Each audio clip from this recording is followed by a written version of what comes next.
Então, como eu disse para vocês, nossa a terceira parte da nossa segunda aula, eu disse para vocês que o Murray vai dizer que a extrema individualização da fé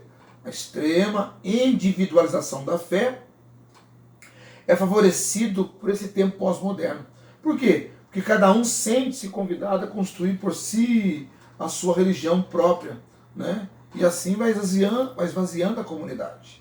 E esse esvaziamento da comunidade acaba trazendo uma fé frágil, uma fé corrompida, uma fé carcomida, né? O cupim, você olha assim a madeira, uma árvore frondosa, bonita, mas de repente no primeiro vento que dá, aquela árvore cai, você vai, como que ela caiu tão forte, tão grande, tão robusta, tão imponente, mas quando você aproxima aquela árvore, você vê que ela está toda carcomida pelo cupim. Então assim é a fé construída através de uma individualização. É interessante esse pensamento do Libani e do Murray, né? Eu sempre cito os dois porque são autores do livro. Essa individualização, oh Jesus amado, da fé, ela é ruim por quê? Porque você constrói para você a sua fé individual, então torna-se um terreno estéril, não produz nada. O interessante da fé eclesial, né, construída a partir da comunidade eclesial, da comunidade cristã, é porque um vai complementando o outro. Você tem uma experiência com Deus, né, e a sua experiência com Deus embasado no texto, o teólogo ele vai construindo esse caminho, né, dentro do esquema que eles escreveram, que é o teólogo, fé transmitida na igreja, revelação de Deus. Então o teólogo vai mostrando esse caminho. Então você tem uma experiência individual. Eu também tenho uma experiência individual. O teólogo pega essas experiências individuais nossas e transforma numa só, porque o objetivo foi único. Qual é o objetivo único? Qual foi o patrocinador dessa experiência e qual foi o objetivo único? O patrocinador dessa experiência foi a fé. O objetivo único é a revelação divina. Então, entre os dois, nós temos o exercício da igreja, da comunidade eclesial, a ponte. Tá? O teólogo ele vai usar essas experiências suas para mostrar para você que você teve uma revelação de Deus. Mas você obteve isso dentro da comunidade. Porque a comunidade, um complementa o outro. Um associa o outro. Um assiste ao outro. Agora, essa individualização, por causa do nosso tempo pós-moderno, eles vão dizer que essa individualização acaba prosperando nesse tempo pós-moderno. E essa individualização, oh meu Deus, ela vai produzir em você uma esterilidade, uma fé estéril.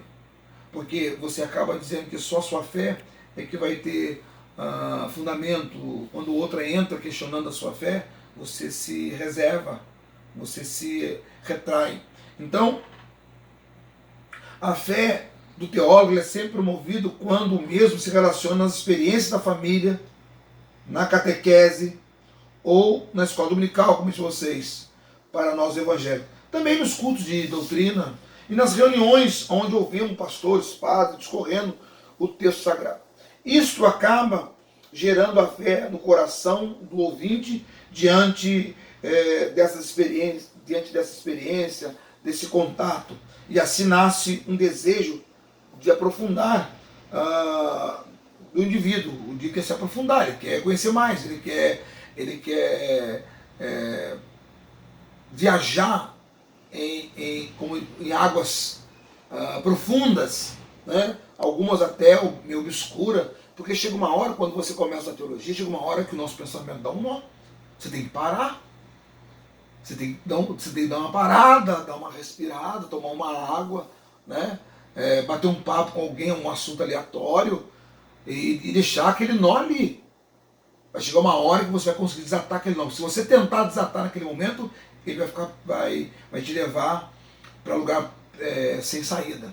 Então tem momentos da teologia que você precisa parar, porque senão dá um nó. Então, essas experiências, ela nasce em nós sempre um desejo de nos aprofundarmos mais acerca das coisas de Deus. E a teologia tem essa ferramenta linda e maravilhosa, que é você discorrer. Você vai lendo, vai, meu Deus, e você vai alcançando coisas que vai explicando a existência e a revelação de Deus numa perspectiva científica, numa perspectiva racional. Então, nesse aprofundamento do indivíduo, logo o mesmo começa a trilhar pela teologia. Então ele começa a se enraizar na ciência da teologia, no conhecimento da teologia, sem perder a fé, porque isso é importante. Tá? Você não pode perder a fé. A teologia ela é muito importante numa visão horizontal, porque você tem respostas. Pedro vai dizer isso na Epístola de Pedro, capítulo 3, 3,15, se for a memória, ele vai dizer justamente isso, você tem que ter resposta acerca da sua fé. Então a teologia ela vai dar respostas horizontais, ou seja, esse mundo em que vivemos. Quando Nicodemo foi ter com Jesus, ele falou assim, o Senhor fala coisas profundas, e essas coisas profundas só podem emiti-las quem tem um relacionamento muito íntimo com Deus, com o Criador. E aí o Senhor Jesus devolve para ele uma pergunta, devolve para ele um questionamento, devolve para ele um pensamento construído. Na verdade digo, se o homem nascer da água do Espírito, não poderá ver o reino dos céus. Se nascer de novo, não poderá ver o reino dos céus. E na hora Nicodemos trouxe isso para um pensamento, para um questionamento horizontal. E disse, como que pode um homem velho voltar para o ventre materno?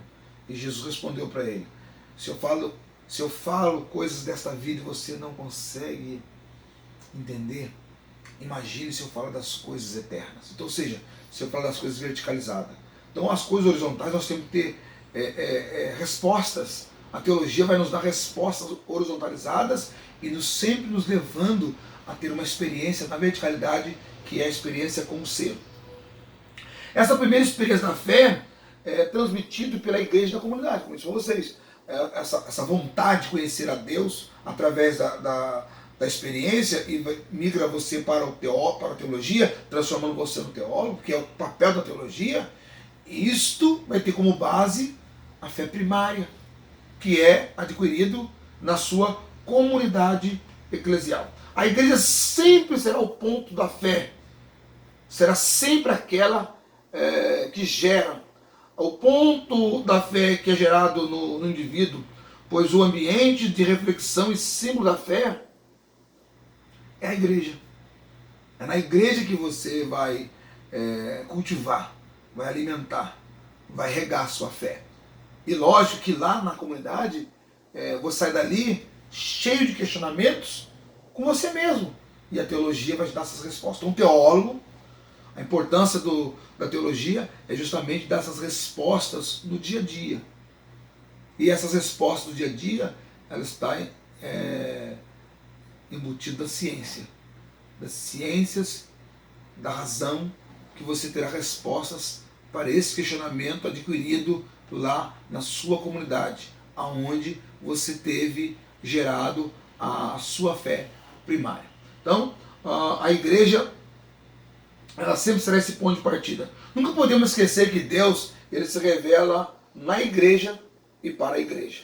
Por isso nós chamamos de corpo místico do Senhor Jesus. A igreja é o corpo e Cristo é o cabeça. Então sempre está se revelando para a igreja e se revelando na igreja. Né? É aquele pai que sempre está contando novidade para os filhos. Agora mesmo eu tive uma conversa com meu filho e ele perguntou para mim da minha formação acadêmica. Poxa, eu não sabia disso. Ou seja, sempre revelando a ele coisas que ele não sabe. Apesar do contato comigo, mas essa era a informação que o meu filho mais velho, o João Pedro, não sabia, não tinha conhecimento. Assim somos nós e Deus. Somos o corpo e ele é o cabeça, sempre está revelando coisas novas para nós. Apesar das nossas experiências e da nossa relação com ele no dia a dia. Mas as experiências e as revelações novas sempre acontecerão. E essas experiências novas serão sempre explicadas pela teologia, que é o nosso racional. Deus te abençoe.